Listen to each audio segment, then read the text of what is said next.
नमस्कार, आप देख रहे हैं देश न्यूज का खास कार्यक्रम प्रेस वार्ता और मैं हूं आपके साथ मनीष कुमार। प्रेस वार्ता के खास कार्यक्रम में हम आपको बताते हैं देश और दुनिया की वो तमाम बड़ी खबरें जो अखबार की दुनिया में खास हेडलाइंस बनी, टेलीविजन की दुनिया में बहस का हिस्सा बनी, सोशल मीडिया पर ट्रेंडिंग में रही और उन खबरों से आपका वास्ता क्या है। प्रेस वार्ता में आज हम उन तमाम खबरों की चर्चा करने वाले हैं जो हर खास व आम के बीच में चर्चा का विषय रही, चाहे फिर वो राजनीति से जुड़ी खबर हो, चाहे फिर वो समाज से जुड़ी खबर हो, चाहे वो स्वास्थ्य से, शिक्षा से या आपके दैनिक जीवन से जुड़ी खबर हो, और ये सभी खबरें आपको जानना है। इन तमाम बड़ी खबरों, इन तमाम बड़े अपडेट्स के साथ में हमारे साथ में जुड़े हुए हैं हमारे एडिटर इन चीफ जय श्रीवास्तव सर, हमारे एडिटर सूरज पाठक सर और हमारे पॉलिटिकल एडिटर प्रभाल सक्सेना सर। आप सभी का मैं बहुत स्वागत करता हूं। लेकिन सबसे पहले हमारे एडिटर इन चीफ जय श्रीवास्तव सर, आपके पास आना चाहूँगा, चूँकि अभी मौसम में सियासत घुली हुई है और मौसम बहार सियासत का ही है, तो मैं आपसे ये जानना चाहता हूं कि राष्ट्रीय स्तर की ऐसी वो कौन सी खबरें हैं जो इस वक्त हर खास आम के बीच में चर्चा का विषय है। देखिए, चार प्रमुख महाशक्तियों में अमेरिका और भारत शामिल है। पूरे दुनिया की नजर इनके चुनाव के ऊपर है कि भारत में जो चुनाव होने वाला है इसमें कौन जीतता है, कौन हारता है, किसकी स्थिति मजबूत है। इसी प्रकार से सबकी नजर है अमेरिका के चुनाव पर भी है। अमेरिका के लिए सबसे पहले मैं ये बताना चाहूंगा कि अमेरिका में जो बाइडेन जो वर्तमान राष्ट्रपति है और पूर्व राष्ट्रपति डोनाल्ड ट्रंप के बीच का मुकाबला है और दोनों ही एक दूसरे के ऊपर आरोप प्रत्यारोप लगा रहे हैं जी से कि जो ट्रंप है इनको भूलने की बीमारी है। इतने बड़े राष्ट्र के जो राष्ट्राध्यक्ष है उनको भूलने की बीमारी नहीं होनी चाहिए, और अगर भूलने की बीमारी है तो या तो उनको राष्ट्रपति नहीं बनना चाहिए या उनको इसका इलाज कराना चाहिए। इसी प्रकार से डोनाल्ड ट्रंप ने यह आरोप लगाया जो बाइडेन के ऊपर कि ये बुजुर्ग हो गए हैं, 81 साल से ऊपर हो गए हैं, अब युवाओं का यहाँ पर दौर है। अमेरिका 18% जो मतदाता है वो युवाओं के लिए है, युवाओं के मतदान ही वहां पर राष्ट्रपति चुनने में सबसे ज्यादा महत्वपूर्ण भूमिका निभाएगी जी। इसी कारण से ट्रंप का पलड़ा फिलहाल भारी नजर आ रहा है जी। दुनिया की नजर वहां पर है। इसी प्रकार से भी दुनिया की नजर है कि भारत में अधिकतर लोग की स्थिति यानी भारतीय जनता पार्टी की स्थिति INDIA मतलब विपक्ष से भारी है।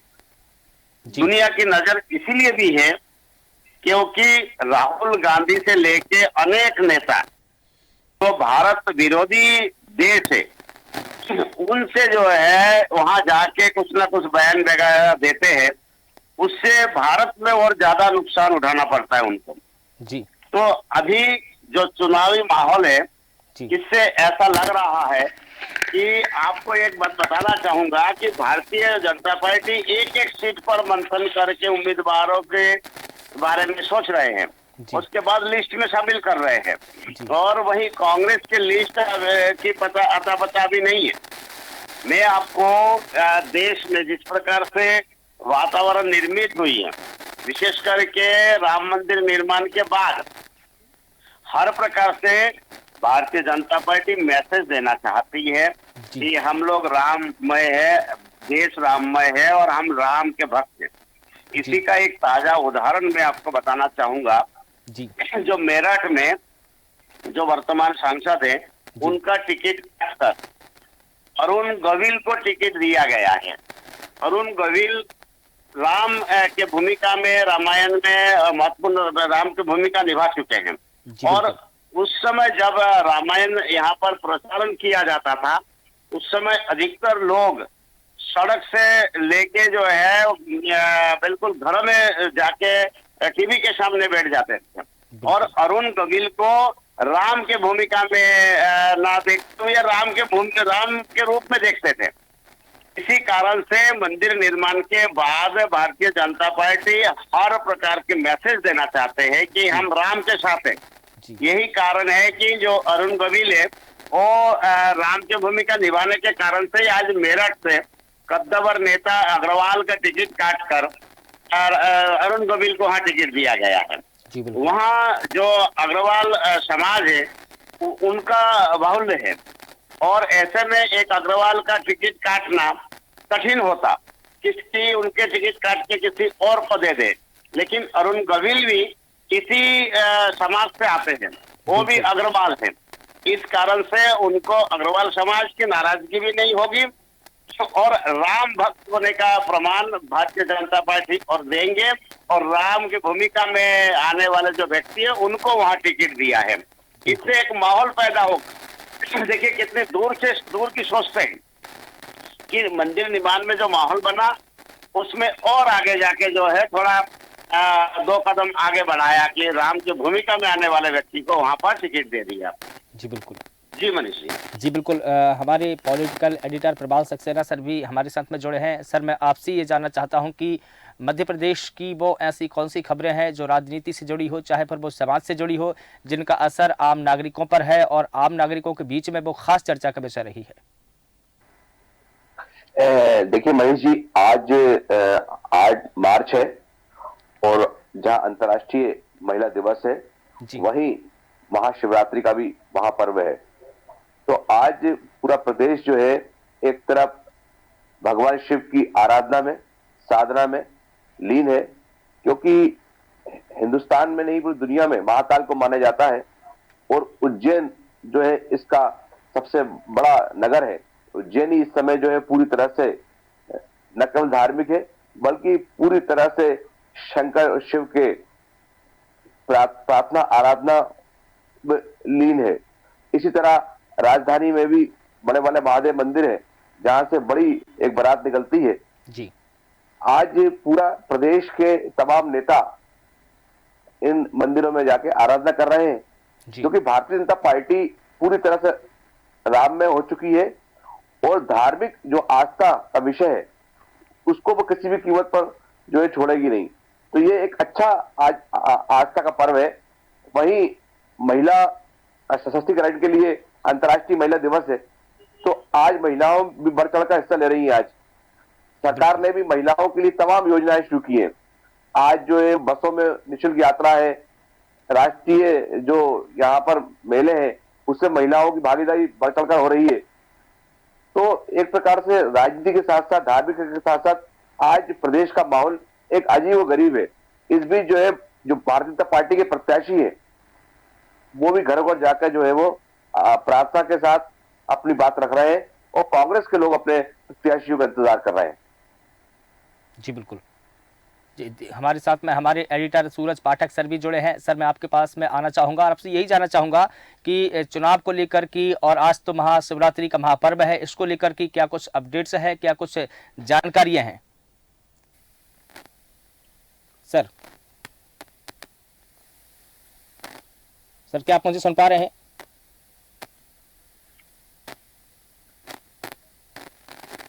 तकनीकी समस्या के चलते शायद सूरज सर से हमारा संपर्क नहीं हो पा रहा है, और चूंकि तकनीक की दुनिया है, तकनीकी समस्या होना लाजमी है, तो मैं लौट करके हमारे एडिटर इन चीफ सर के पास में आना चाहूँगा। सर, मैं प्रधानमंत्री मोदी के दौरे को लेकर आपसे जानना चाहता हूं कि प्रधानमंत्री मोदी जिस प्रकार से तूफानी दौरे कर रहे हैं, एक के बाद एक राज्य, कभी बंगाल तो कभी बिहार तो कभी उड़ीसा तो कभी हिमाचल प्रदेश, हर राज्य में प्रधानमंत्री मोदी तूफानी दौरे कर रहे हैं। उनके दौरे को लेकर क्या कुछ खास है सर? इनके दौरे आमतौर पे होते रहते हैं जी, लेकिन इस सप्ताह 2 विशेष जो दौरा है जी, उसके विषय में मैं बात करना चाहूंगा। एक दौरा कलकत्ता की है जहां एक प्रधानमंत्री संदेश को लेके 7 मिनट तक उन्होंने भाषण दिए हैं। ये अपने आप में बड़ी बात है। बिल्कुल। संदेश खाली जो घटना है उसमें इतना प्रेशर बना दिया गया कि अंततः टीएमसी के जो उम्मीदवार, टीएमसी के जो नेता है उनको भी गिरफ्तार कर सीबीआई को सौंपना पड़ा। तो इसी को देखते हुए जो है वहाँ एक वातावरण जो दूषित हो रही थी वहाँ, उसको प्रधानमंत्री ने जाके प्रचार बना के कि सीबीआई को, जो पुलिस वहाँ अपराधी को नहीं सौंप रहे थे, उसको मजबूर कर दिया है कि आप सीबीआई को सौंपो। इसके लिए हाई कोर्ट का भी आदेश था कि आप उसको रोक नहीं सकते हैं, इनके खिलाफ FIR है और CBI के लिए वो अपराधी है, मुलजिम है, इसीलिए उनको वहां पर सौंपना जरूरी। तो इसीलिए जो है हाई कोर्ट ने आदेश दिया था कि सौंपा जाए। और प्रधानमंत्री ने जाके जिस प्रकार से भाषण दिया है और भाषण देकर जो पीड़ित महिलाएं हैं उनके लिए जो है शब्द कहे, तो उसमें बहुत बड़ी बात यह है कि उनको शक्तिमान के साथ साथ जो है दुर्गा का स्वरूप बताया और कहा कि आप लोग बहुत हिम्मत वाले हो। तो ये सब चीजें जो हिम्मत बनाया है, इसके लिए प्रधानमंत्री निश्चित रूप से बहुत एक काबिले तारीफ काम किया है। दूसरा सबसे महत्वपूर्ण बात, एक और बात बताना चाहूंगा प्रधानमंत्री के दौरा का, कि 370 हटने के बाद पहली बार वहां पर प्रधानमंत्री का दौरा कार्यक्रम हुआ है। और जम्मू कश्मीर में भी चुनावी मोड पर है अभी पूरे जनता जो है जी, उससे हम बाहर आए। तो मोदी कोशिश कर रहे हैं कि 370 हटने के बाद वहाँ के जो जनता है वो मुख्य धारा में जुड़े जी। वो उनके रोजी रोटी क्या था, पत्थर चलाना उनका रोजी रोटी था कि पत्थर चलाएंगे, पैसा मिलेंगे, उसी से हमारा पेट भरेगा। वहां जाके एक जो कानून वगैरह लागू किया और जो सुविधाएं प्रदान की, जो कामकाज को लेके सक्रिय तो दिखाया मोदी ने, उससे लग रहा है कि वहाँ की स्थिति बिल्कुल पूर्ण रूप से बदल चुका है। तो यही एक दौरा कार्यक्रम के बाद से और ज्यादा तेजी से वहाँ पर माहौल बदलेगा और इससे भारत में जो एक हमेशा एक चिंता का विषय बना रहता था कि कश्मीर के जो लोग हैं वो भारत का अंग नहीं मानते थे, वो हमेशा ये भयभीत रहते थे कि भारत सरकार हम लोगों के खिलाफ है। लेकिन ये जो 10 साल बीता है, इन 10 सालों में जो काम हुआ है उससे उन लोगों को समझ में आ गया है कि शायद ये हमारे खिलाफ नहीं है।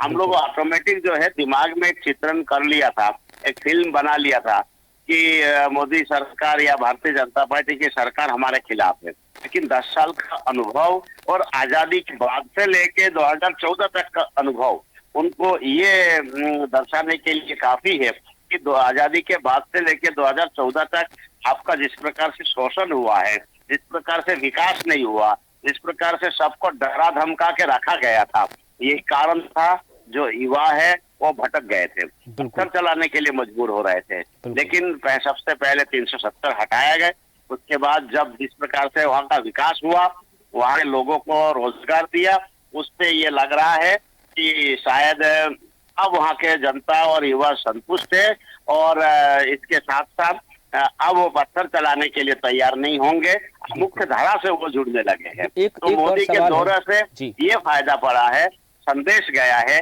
मैसेज गया है कि अब जो है अब जो विशेष करके युवा है वो ये सोचते हैं कि हमारे पूर्व पीढ़ी जो है उनकी जिंदगी भले ही खराब हो गई, हमारी खराब नहीं होने चाहिए। वो मोदी के साथ जुड़ के काम करने के लिए तैयार हो गए हैं। जी बिल्कुल, हमारे साथ में हमारे एडिटर सूरज पाठक सर जी जुड़ चुके हैं। सर, आपसे यही जानना चाहूँगा कि ऐसी वो कौन सी खबरें हैं जो देश हो चाहे तमाम राज्य हो, जहां हर खास आम के बीच में चर्चा का विषय रही, और आज तो महाशिवरात्रि का महापर्व भी है सर।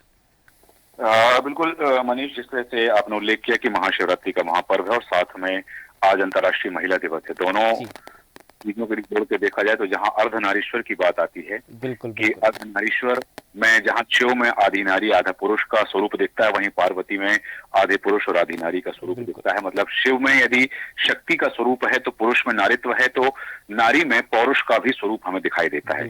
अंतर्राष्ट्रीय महिला दिवस पर संपूर्ण विश्व की ब्रह्मांड की महिलाओं को शुभकामनाएं देते हुए बात आगे बढ़ाऊंगा। जो बात आपने कही है कि वो कौन सी खबर है, तो सबसे बड़ी खबर जिस खबर पर अभी हमारे एडिटर इन चीफ जय श्रीवास्तव जी ने जिक्र किया है, जम्मू कश्मीर में, क्योंकि वहां पर मोदी की कश्मीरियत दिखी है और मोदी ने कश्मीरियत दिखाते हुए कहा कि मैं आप लोगों के दिल में बसना चाहता हूं, आप लोगों का दिल जीतने आया हूं। तो स्वाभाविक बात है कि लोकसभा चुनाव के मद्देनजर ये खबर बड़ी मायने रखती है। दूसरी एक और खबर आज चर्चा में है और वो है जब कल केंद्रीय गृह मंत्री अमित शाह ने कहा था कि CAA जो है पत्थर की लकीर है और चुनाव से पहले देश में लागू होने की संभावना है, क्योंकि उन्होंने भारत की कांग्रेस जोड़ो यात्रा, जो भारत जोड़ो यात्रा है कांग्रेस की, उस पर तंज कसते हुए कहा कि यह कांग्रेस की भारत जोड़ो नहीं भारत तोड़ो यात्रा है।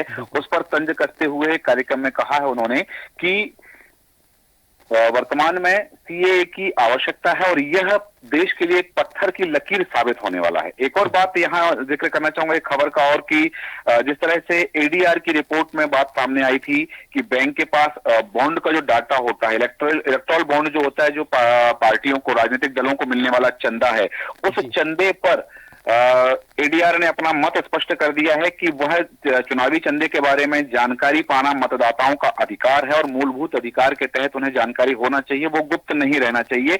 ये बात एडीआर ने स्पष्ट कर दी। दूसरी एक और बात है कि कल हाईकोर्ट ने जो टिप्पणी की है, उस टिप्पणी को भी आज के समाचार पत्रों ने प्रमुख रूप से प्रकाशित किया। उन्होंने कहा किसान प्रदर्शन को लेकर के, किसान आंदोलन को लेकर उन्होंने जो कहा है कि पंजाब और हरियाणा में जो प्रदर्शन चल रहा है वहां बच्चों को ढाल बनाया जा रहा है और तलवारों के साथ यदि प्रदर्शन किया जा रहा है तो ये प्रदर्शन शांतिपूर्ण कैसे रह सकता है। किसान आंदोलन पर सुप्रीम कोर्ट की इस टिप्पणी को भी अखबारों ने प्रमुखता से स्थान दिया है। दूसरी एक और बात कहना चाहूंगा कि धारा 370 हटाने की आलोचना व पाकिस्तान को बधाई देने वाले प्रोफेसर को बरी करते हुए जो मामला था, उसमें सुप्रीम कोर्ट ने एक और बात कही है कि हर आलोचना और विरोध यदि अपराध की श्रेणी में आएगा तो लोकतंत्र के लिए यह ठीक नहीं हो सकता है, क्योंकि उसे अपराध नहीं माना जा सकता। विरोध करना, अपनी बात रखना भारतीय संविधान द्वारा प्रदत्त भारतीय नागरिकों के मूलभूत और मौलिक अधिकारों में जो अभिव्यक्ति की स्वतंत्रता का अधिकार है उसका हनन हो सकता है यदि हम किसी के विरोध को रोकेंगे। तो इस तरह की बातें जो है आज के समाचार पत्रों में प्रमुखता से प्रकाशित की गई हैं। दूसरे स्थानीय स्तर पर हम बात करें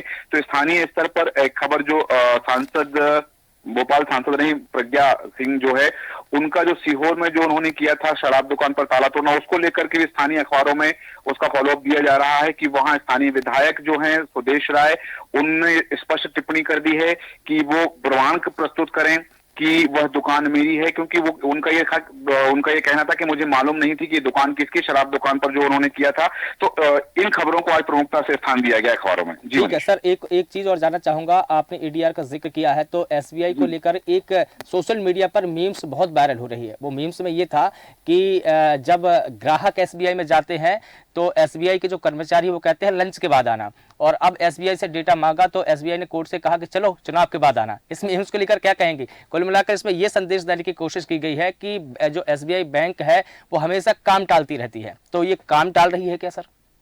देखिए, आरबीआई के जो नॉर्म्स हैं उसके आधार पर बैंकिंग सेक्टर में लंच का कोई प्रावधान ही नहीं है कि कोई बैंक कर्मचारी कभी किसी ग्राहक से ये नहीं कह सकता कि लंच चल रहा है, लंच के बाद आना। ये स्पष्ट नियमावली में जाहिर कर दिया है, आरबीआई ने अपनी गाइडलाइन में जारी कर दिया। दूसरी तरफ जैसा आपने उल्लेख किया कि ग्राहक से कहा जाता है कि लंच के बाद आना, और यहाँ कोर्ट से कह दिया कि चुनाव के बाद जानकारी देंगे। यहाँ एक बात का जरूर मैं उल्लेख करना चाहूंगा एडीआर का, जैसा आपने जिक्र किया है कि स्टेट बैंक ऑफ इंडिया द्वारा ब्यौरा मुहैया कराए जाने को लेकर के जो वक्त मांगा गया था, उसके खिलाफ गुरुवार को सुप्रीम कोर्ट ने जो बात कही है कि अवमानना याचिका दाखिल की है, क्योंकि एसोसिएशन फॉर डेमोक्रेटिक रिफॉर्म और कॉमन कॉज की ओर से जो याचिका लगाई गई थी उसमें यह कहा गया था कि एसबीआई का समय मांगना बदनीयत के समान है। यदि एसबीआई, क्योंकि यहाँ एक बात स्पष्ट होगी, पूरे देश में केवल एसबीआई ही है जो इलेक्टोरल बॉन्ड जारी करती है, तो एसबीआई का ये कहना कि जानकारी हम बाद में देंगे, तो जानकारी छिपाना का उद्देश्य हो सकता है। दूसरा जो कहा गया है कि ये समय मांगना कि हम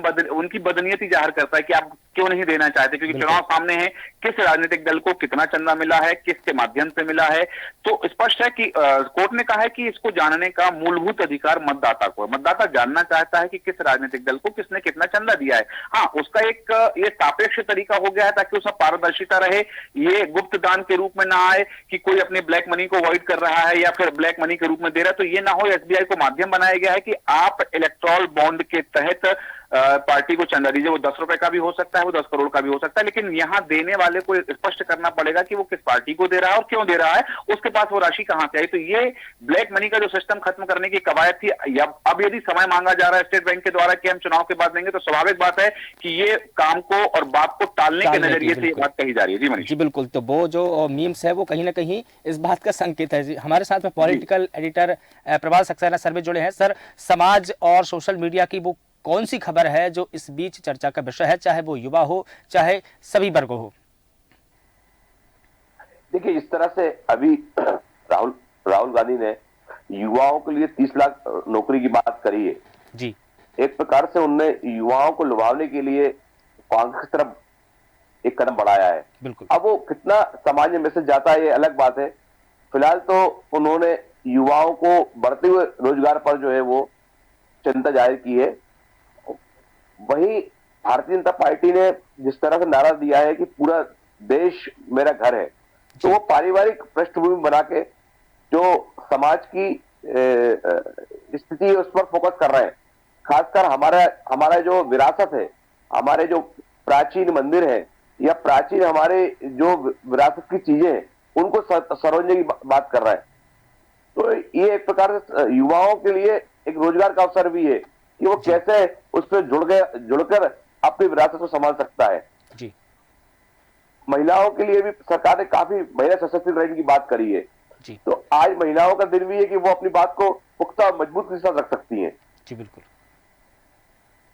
जी बिल्कुल, ठीक है सर। हमारे साथ में हमारे एडिटर इन चीफ जय श्रीवास्तव सर भी जुड़े हैं। सर, चूंकि प्रधानमंत्री नरेंद्र मोदी के दौरे को लेकर के जिक्र हुआ है, तो आज प्रधानमंत्री नरेंद्र मोदी अरुणाचल और असम के दौरे पर हैं, लेकिन अभी हमने ये भी चर्चा की कि वो कल जम्मू कश्मीर के दौरे पर थे और इसी बीच में खबर आई कि पीडीपी ने इंडिया गठबंधन में शामिल होने से इनकार कर दिया है और एनसी जो है नेशनल कॉन्फ्रेंस, उसको लेकर भी कुछ खास नहीं चल रहा है गठबंधन में। तो क्या ये माना जाए कि ये दोनों पार्टी अब इंडिया गठबंधन में शामिल हो सकती है या पीएम मोदी उसको शामिल कराने के लिए कुछ खास रणनीति तैयार कर रहे होंगे?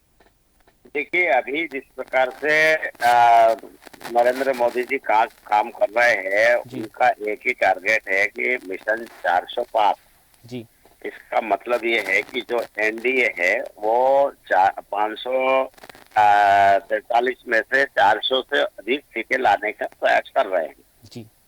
इसी के चलते अगर कोई उम्मीदवार पावरफुल है, एक दो सीटें भी उनको मिलने की संभावना है, तो उनको एनडीए में शामिल करने में कोई कोताही नहीं बरतेंगे।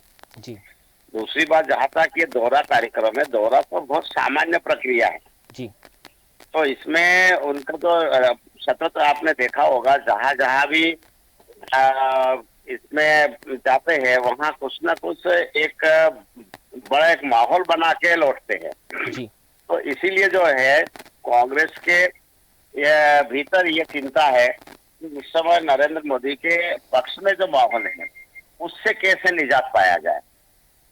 इसके चलते जो है वो तमाम प्रक्रिया कर रहे हैं, लेकिन उसमें कोई सफलता उनको हासिल नहीं मिलने वाला है। ये खुद कांग्रेस भी समझ चुकी है। तो यही कारण है कि मोदी के दौरे पर कांग्रेस से ज्यादा भारतीय जनता पार्टी इस प्रकार से सतर्क है, लेकिन उसके तोड़ में कांग्रेस क्या कर रही है ये अभी तक जनता के सामने नहीं है। बिल्कुल, कि मोदी के तोड़ में जो है कांग्रेस कोई बड़ा कुछ करने वाला है, ऐसे कुछ लग भी नहीं रहा है। तो अब मुझे लगता है कि आगामी चुनाव तक मोदी का दौरा तो होता रहेगा, लेकिन कांग्रेस जो है पूर्ण रूप से मान चुकी है कि 2024 हमारे हाथ में नहीं आने वाला है। जी बिल्कुल, 2024 में भारतीय जनता पार्टी की जीत होने वाली है।